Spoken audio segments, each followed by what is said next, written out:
Apple Worldwide Developers Conference 2017 telah berlangsung di San Jose, California. Sejumlah produk dan teknologi terbaru diperkenalkan secara detail oleh para penggawa Apple.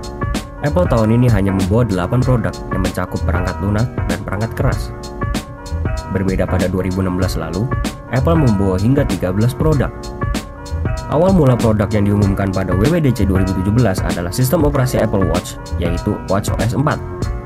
Sejumlah update diperkenalkan, seperti mengubah tampilan visual aplikasi, mengupgrade beberapa kemampuan sensor untuk kebutuhan kebugaran, dan yang terakhir menampilkan karakter kartun Toy Story dan Mickey Mouse. Produk yang diperkenalkan selanjutnya adalah update sistem operasi keluarga Mac yang paling mutakhir, yaitu Mac OS High Sierra. Pembaruan yang dibawa OS berkode 10.13 ini meliputi bagian internet, visual, dan grafis. Yang paling pertama dijagokan ialah software penjelajah dunia maya, Safari. Safari ini dibuat lebih cepat dan diklaim 80% lebih unggul dalam uji modern JavaScript dibanding kompetitor terdekatnya, Google Chrome. Selain lebih cepat, Safari juga diklaim mampu memblok autoplay video pada sebuah situs. Browser ini juga punya Intelligent Tracking Prevention yang akan menjaga privasi para penggunanya. Aplikasi Mail juga turut diberikan kemampuan baru. Tidak hanya lebih sedikit dalam konsumsi data, Mail juga membuat pengguna lebih mudah dengan fitur split view dan menempatkan pesan penting di bagian paling atas. Apple juga membekali aplikasi Photos dengan fitur baru ketika pengeditan foto dilakukan. Tak hanya pembaruan aplikasi, Apple juga meluncurkan aplikasi baru bernama Apple File System. Kehadirannya diyakini mampu menggantikan HFS di macOS versi sebelumnya sebagai sistem file default dengan keamanan yang lebih baik. Hal itu dikarenakan hadirnya native encryption pada aplikasi tersebut. Tidak ketinggalan, performa grafis pun ditingkatkan lewat dua aplikasi bernama Metal 2 dan Metal VR yang mampu menghadirkan VR content creation. Seluruh perangkat Mac yang mampu menjalankan macOS Sierra dapat merasakan kecanggihan macOS High Sierra pada musim gugur mendatang. Selain perangkat lunak, Apple juga memperkenalkan dua seri iPad Pro terbaru, yakni iPad Pro 12,9 inci dan iPad Pro 10,5 inci. Bicara soal ukuran, iPad Pro 9,7 inci yang diperkenalkan 2016 lalu, kini mengalami perubahan ukuran layar, yakni menjadi 10,5 inci. Menariknya, perbesaran layar ini tidak diikuti dengan perubahan dimensi bentuk. iPad Pro 9,7 inci dan 10,5 inci memiliki dimensi yang sama karena Apple berhasil memperkecil bingkai atau bezel hingga 40% lebih kecil. Sedangkan yang versi jumbo masih bertahan dengan ukuran yang sama, yaitu 12,9 inci. Apple menyebut layar dari kedua iPad Pro terbaru sebagai layar berukuran tablet paling canggih saat ini. Layar tersebut mendukung teknologi HDR, tingkat kecerahan mencapai 600 nits, dan ada juga teknologi layar baru yang disebut dengan istilah ProMotion yang memungkinkan layar kedua iPad Pro memiliki kemampuan refresh hingga 120 Hz. Layar baru ini juga dikatakan mampu mendukung performa Apple Pencil dengan lebih baik. Dari segi jeroan, dua iPad Pro baru ini dibekali dengan chipset A10X Fusion. Performa chipset tersebut diklaim 40% lebih baik dibandingkan iPad Pro generasi sebelumnya. Kamera yang dibenamkan ke iPad Pro 12,9 inci dan 10,5 inci diambil dari sensor kamera iPhone 7. Bagian belakang berkekuatan 12 megapiksel dan depan sebesar 7 megapiksel. Daya tahan baterai keduanya dikatakan mampu bertahan 10 jam dalam sekali charge. Ada 3 pilihan kapasitas penyimpanan yang ditawarkan oleh Apple, 64GB, 256GB, dan kapasitas terbesar 512GB. Bila dilihat, iPad Pro terbaru tidak jauh berubah dengan iPad Pro sebelumnya. Namun, itu semua terbantahkan saat iOS 11 diperkenalkan dan disettingkan dengan iPad Pro. Ternyata, iOS 11 mengusung banyak perubahan, termasuk mengoptimalkan beberapa update terbaru dari iPad Pro.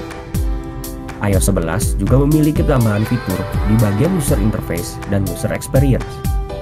Mari kita bahas beberapa ubahan yang terjadi pada iOS 11. Pertama, dimulai dari lock screen iOS 11 yang memiliki tampilan baru dengan font yang lebih tebal, serta lingkaran yang lebih tipis dan tidak memiliki outline berwarna putih. Keyboard bisa ditampilkan rapat kanan ataupun kiri. Yang ketiga adalah Type to Siri. Dengan fitur ini, pengguna bisa mengakses Siri dengan cukup menekan tombol home, kemudian mengetik sesuatu yang ingin ditanyakan lewat keyboard yang muncul. Yang keempat ada pada control center, yang kini bisa diubah sesuai keinginan pengguna. Mereka bisa memilih antara low power mode, notes, text size, wallet, dan lain-lain. Meski demikian, layout control center tidak bisa dimodifikasi. Perubahan kelima adalah pilihan untuk menghapus aplikasi yang jarang digunakan secara otomatis. Dokumen dan data aplikasi yang dihapus tetap disimpan jika sewaktu-waktu pengguna ingin memasang aplikasi tersebut kembali. Yang keenam ada drag and drop yang menjadi fitur terbaru di iPad. Namun, fitur ini juga tersedia di iPhone untuk memindahkan file dengan mudah. Fitur ini terbatas digunakan dalam aplikasi iPhone dan bukan di semua sistem layaknya iPad. Dan yang terakhir ada screen recorder, di mana pengguna dapat merekam kegiatan yang sedang dikerjakan di layar iPhone atau iPad secara otomatis. Update iOS 11 bisa dilakukan oleh pengguna iPhone 5s ke atas, iPad mini 2 ke atas, dan iPod Touch generasi ke-6. Dalam perhelatan WWDC 2017, Apple juga meluncurkan iMac generasi terbaru yang mengusung jeroan mesin paling mutakhir.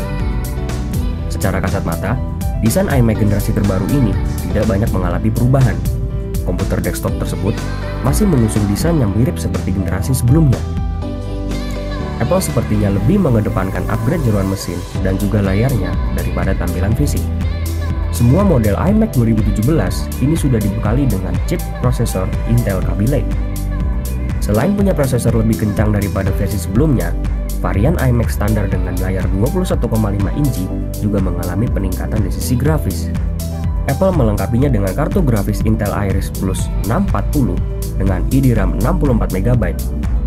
Untuk iMac 4K yang tersedia dalam dua model juga dilengkapi dengan kartu grafis Radeon Pro 555 dan 560 dan dilengkapi pula dengan VRAM 8GB.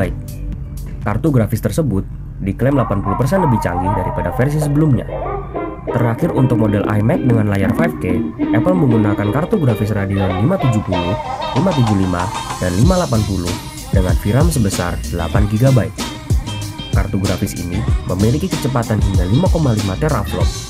Tidak hanya itu, iMac 2017 juga dilengkapi dengan beragam port, seperti USB Type-A dan USB Type-C Thunderbolt 3. Sektor layar iMac juga mengalami peningkatan. Layarnya ini lebih terang 43% dengan kemampuan 10 miliar warna. Keluarga iMac juga kehadiran anggota baru. Ia adalah iMac Pro. Komputer desktop seharga $4.999 ini punya spesifikasi paling canggih di antara semua model iMac. Dari nama yang disandingnya, iMac Pro dirancang untuk menyasar kalangan profesional yang membutuhkan komputer desktop dengan kinerja tinggi. Dalam presentasinya, iMac Pro dipersenjatai dengan layar 5K, 4 port Thunderbolt 3 yang mendukung 2 layar 5K, kamera FaceTime dengan resolusi 1080 pixel, render 3D real-time, prosesor Xeon yang sanggup di-upgrade hingga 18 inci, GPU Radeon Vega yang mampu memproses data hingga 11 teraflop, Ethernet 10GB, dan kapasitas SSD sebesar 4 TB. Selain mengumumkan iMac Pro yang fenomenal, Apple juga meluncurkan speaker rumah pintar bernama HomePod. HomePod memiliki 7 buah tweeter speaker dan sebuah subwoofer yang menghadap ke atas. Di dalam speaker ini juga telah dibenamkan teknologi prosesor Apple A8 dan juga Siri. Disediakan pula 6 mikrofon canggih yang terintegrasi langsung dengan Siri. Melalui Siri, HomePod dapat memainkan rekomendasi musik jika dihubungkan dengan layanan Apple Music, mengirimkan pesan, mengecek berita dan skor olahraga, serta mengontrol gadget rumah yang kompatibel seperti bola lampu dan termostat. Speaker ini digadang-gadang menjadi kompetitor utama speaker Echo dan asisten digital Alexa milik Amazon. Rencananya, Apple bakal meluncurkan speaker canggih ini pada bulan Desember mendatang dengan harga $349.